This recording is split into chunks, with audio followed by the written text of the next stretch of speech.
കരൾ അത്ര പ്രിയപ്പെട്ടതാണോ? എങ്കിൽ ദിവസവും കുടിക്കാം 2 കപ്പ് കാപ്പി. രാവിലെ ഒരു കപ്പ് കാപ്പി കുടിച്ചുകൊണ്ട് ദിവസം ആരംഭിക്കുകയെന്നത് പലരുടെയും ശീലത്തിന്റെ ഭാഗമാണ്. കാപ്പി ഒരു ഇൻസ്റ്റന്റ് എനർജി ബൂസ്റ്റ് ആണ്. ഇത് ഉണർന്നിരിക്കാനും ശ്രദ്ധ കേന്ദ്രീകരിക്കാനും സഹായിക്കും. എന്നാൽ അതിനപ്പുറത്ത് ദിവസവും 2 കപ്പ് കാപ്പി വരെ കുടിക്കുന്നവർക്ക് കരൾ അർബുദമായ ഹെപ്പറ്റോസെല്ലുലാർ കാർസിനോമ പിടിപെടാനുള്ള സാധ്യത 35% കുറയ്ക്കുമെന്ന് കണ്ടെത്തിയിരിക്കുകയാണ് പഠനം.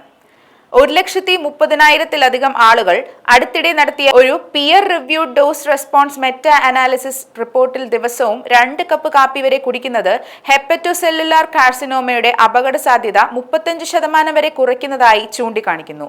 മദ്യപാനം, ഹെപ്പറ്റൈറ്റിസ് അണുബാധകൾ, BMI എന്നിവ ക്രമീകരിച്ചതിന് ശേഷം ഈ ഒരു ബന്ധം ശക്തമായി നിലനിന്നുവെന്നും പഠനം പറയുന്നു.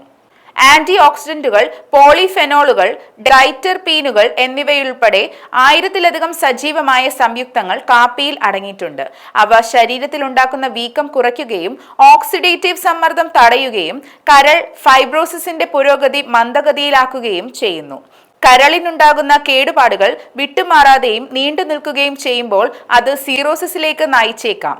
ഇത് കരൾ ക്യാൻസർ സാധ്യത ഗണ്യമായി വർദ്ധിപ്പിക്കുന്നു. പതിവായി കാപ്പി കുടിക്കുന്നവരിൽ മദ്യപിക്കാത്തവരെ അപേക്ഷിച്ച് ക്രോണിക് കരൾ രോഗം, സിറോസിസ്, കരൾ അർബുദം എന്നിവ കുറവാണെന്ന് നിരവധി അന്താരാഷ്ട്ര പഠനങ്ങൾ കാണിക്കുന്നു.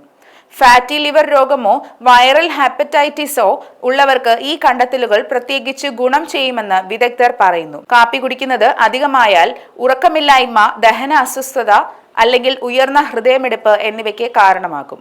ഇത് വ്യക്തിഗത സംവേദനക്ഷമതയെ ആശ്രയിച്ചിരിക്കുന്നു. എന്നാൽ കാപ്പി കുടിച്ചതുകൊണ്ട് മാത്രം കരളിനെ സംരക്ഷിക്കാൻ കഴിയില്ല. അമിതമായ മദ്യപാനം, പുകവലി, പൊണ്ണത്തടി അല്ലെങ്കിൽ നിയന്ത്രണാതീതമായ ഹെപ്പറ്റൈറ്റിസ് പോലുള്ളവ ശ്രദ്ധിക്കേണ്ടതുണ്ട്. ഉയർന്ന അപകട സാധ്യതയുള്ളവർക്ക് പതിവായി കരൾ പരിശോധന അത്യാവശ്യമാണ്. സമീകൃതാഹാരം, ശരീരഭാരം നിയന്ത്രണം, പരിമിതമായ മദ്യപാനം, പുകവലി ഒഴിവാക്കൽ എന്നിവ ഉൾപ്പെടുന്ന വിശാലമായ ജീവിതശൈലിയുടെ ഒരു ഭാഗമായി കാപ്പിയെ കാണണം.